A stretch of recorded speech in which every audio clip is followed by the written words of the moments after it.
Bueno, vamos a estudiar el movimiento de cargas eléctricas en el interior de campos eléctricos. Para eso vamos a hablar de campos eléctricos uniformes. ¿Cómo se puede conseguir eso? Pues relativamente fácil. Se coloca una placa cargada positivamente frente a otra cargada negativamente. Esas placas normalmente son placas metálicas en las que, por ejemplo, en esta hay un exceso de electrones.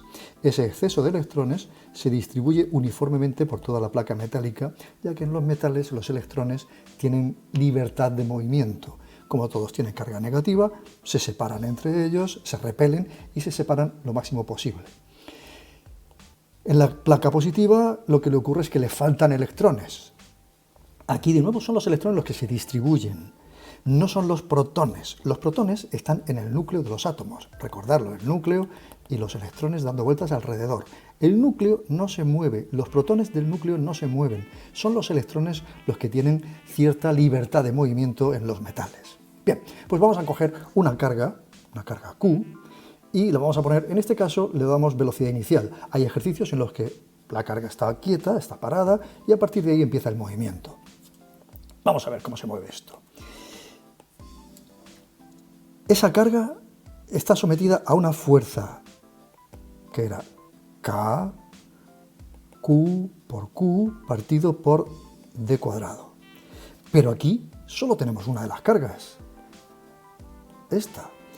Y distancia entre cargas. Bueno, vamos a ver. Esto casi es mejor ponerlo en función de el campo eléctrico. Campo eléctrico era la fuerza por unidad de carga. Sería esto. Esto sería el campo eléctrico. Bueno, o esto, da igual la carga que cojamos. Ya le hemos puesto Q mayúscula aquí, pues venga, dejamos ahí.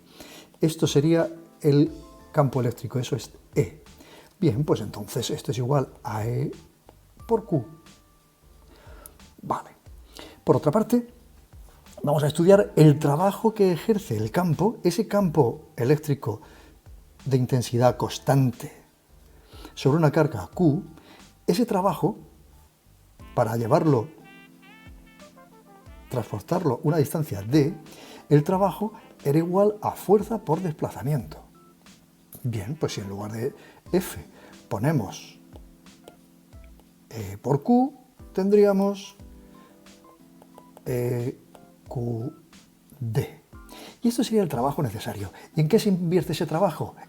En aumentar la energía cinética. Por lo tanto, esto es incremento de energía cinética. ¿De acuerdo? Aquí tenía una velocidad, y aquí tendrá otra, normalmente mayor si esta carga es positiva. Ojo con esto, ¿eh? Si esta carga es positiva, se verá repelida por esta placa positiva y la fuerza ejercida irá en el mismo sentido de su velocidad.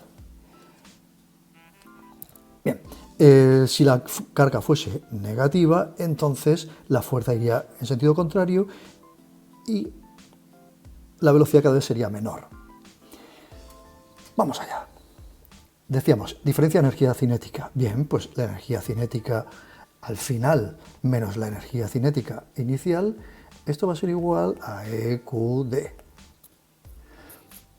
Vale, ¿y la energía cinética no era un medio de la masa por la velocidad al cuadrado? Pues un medio de mv cuadrado menos un medio de mv sub 0 al cuadrado es igual a E por Q y por D. Tenemos aquí un medio, factor común, que lo sacamos y irá allí multiplicando por 2. La masa de este cuerpo de carga Q, esta masa, factor común, pasará aquí dividiendo. Y nos va a quedar, despejando v cuadrado, tendríamos que v cuadrado es igual a v sub 0 al cuadrado más raya de fracción, y tenemos arriba 2EQD partido por la masa.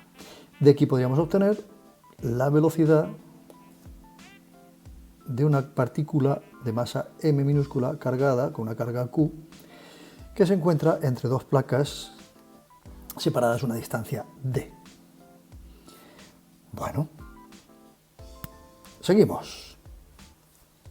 En algunos ejercicios simplemente nos van a dar la diferencia de potencial. Entre dos placas cuya diferencia de potencial son tantos voltios, entonces, ¿qué hacemos con eso? Bueno, si recordamos la relación que había entre las 4 fórmulas que vimos en el vídeo anterior, las 4 fórmulas para el campo eléctrico, veíamos que el potencial eléctrico era igual al campo por la distancia. Vale, pues entonces lo único que tendríamos que hacer es esto por esto, sustituirlo por V. V mayúscula, potencial. Y entonces la velocidad al cuadrado sería igual a la velocidad inicial al cuadrado más 2VQ partido de M. En cada caso utilizaremos la que nos interese. Bien. Hemos visto un primer caso en el que la carga lleva una velocidad en la misma dirección, y en este caso también sentido, que la intensidad del campo, porque estas líneas son las líneas de campo, líneas de fuerza, campo E. Si el movimiento de la carga fuese perpendicular a las líneas de fuerza, perpendicular al campo eléctrico, entonces la fuerza estaría ejercida en una dirección perpendicular, como vemos aquí.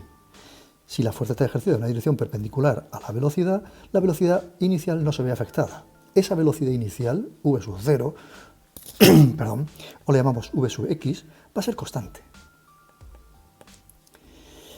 Y va a llevar un movimiento rectilíneo uniforme. Para ese movimiento rectilíneo y uniforme, sabíamos que la distancia recorrida era igual a la velocidad que lleva, vamos a v sub 0 o v sub x, por el tiempo.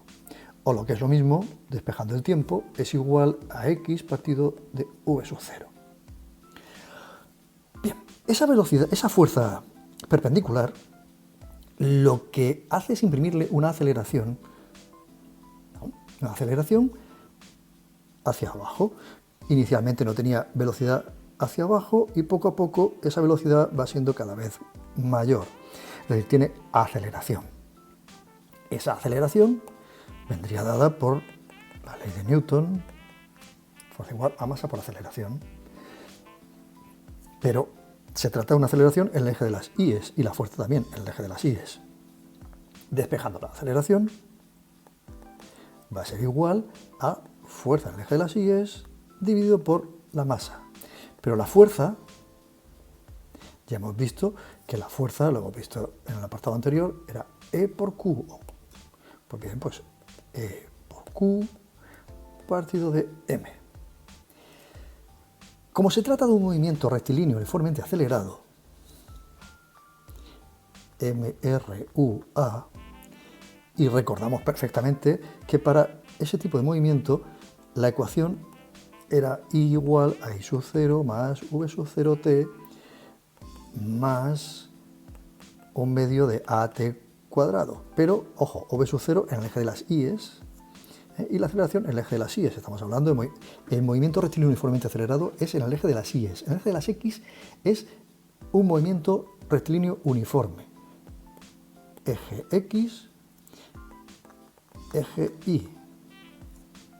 ¿De acuerdo? En el eje Y. Entonces,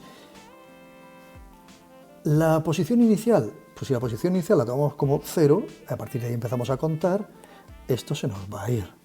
Si la velocidad inicial fuese 0, cosa bastante habitual en el eje de las íes, aquí desde luego no llevaba velocidad inicial, por lo tanto esto se va a ir, esto también, y nos va a quedar solamente un medio de A sub I t cuadrado. Como A sub I ya lo tenemos aquí, esto podemos decir que es igual a, vamos a ver, hemos dicho esto lo quitamos y A sub I es esto. Bien, pues entonces tenemos que esto es igual a Q por E t cuadrado partido de 2m. Lo veis, ¿no? Este 2 está aquí, esta masa que estaba aquí está aquí abajo, esta t cuadrado está ahí arriba. Bien, si ahora lo que hacemos es sustituir el tiempo por ese valor, siendo x la distancia que recorre en el eje de las x, Entonces tendríamos que esto es igual a QEx cuadrado partido por 2mv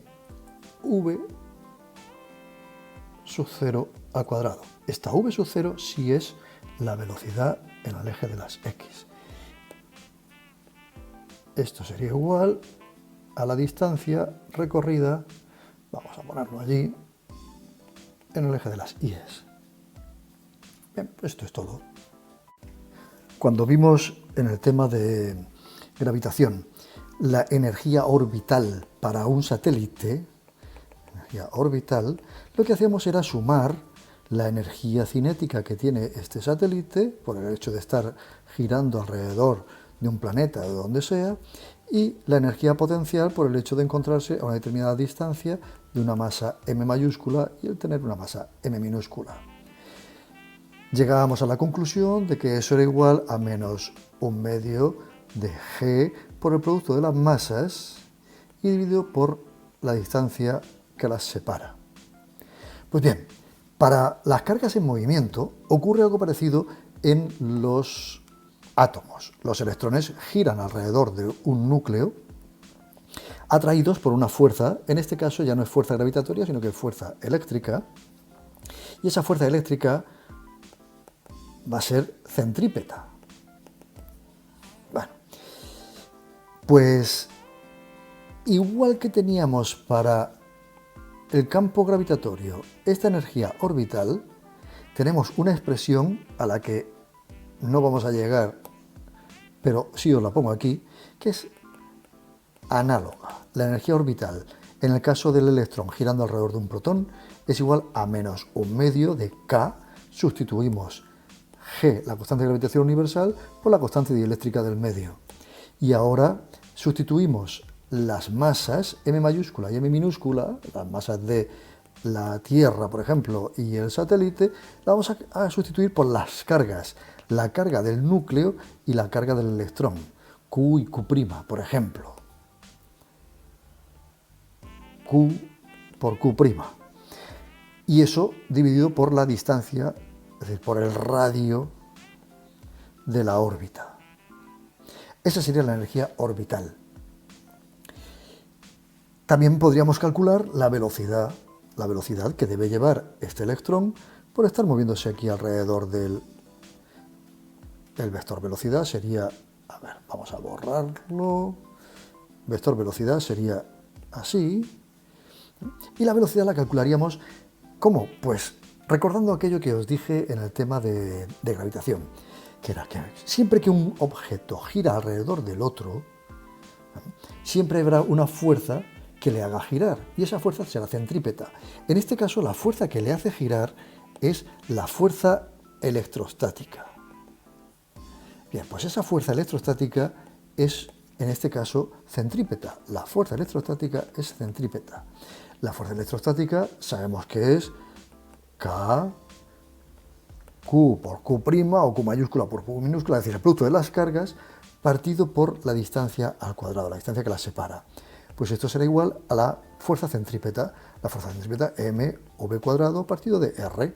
Bien, pues aquí esta R con una de las R se me va, y si despejamos la velocidad va a ser igual a la raíz cuadrada de Q por Q minúscula partido por masa por la distancia. Esta es la velocidad con la que deberá moverse un electrón alrededor. Un electrón, bueno, la carga que se esté moviendo, la carga Q minúscula que se esté moviendo alrededor de otra carga central Q mayúscula. Y teniendo en cuenta la masa de este cuerpo, de esta partícula que está girando. Y R, ya os digo, sería el radio de la órbita del electrón alrededor del núcleo atómico. Para esto es interesante para un ejercicio que salió al menos en selectividad del 2007. Lo veremos en otro vídeo.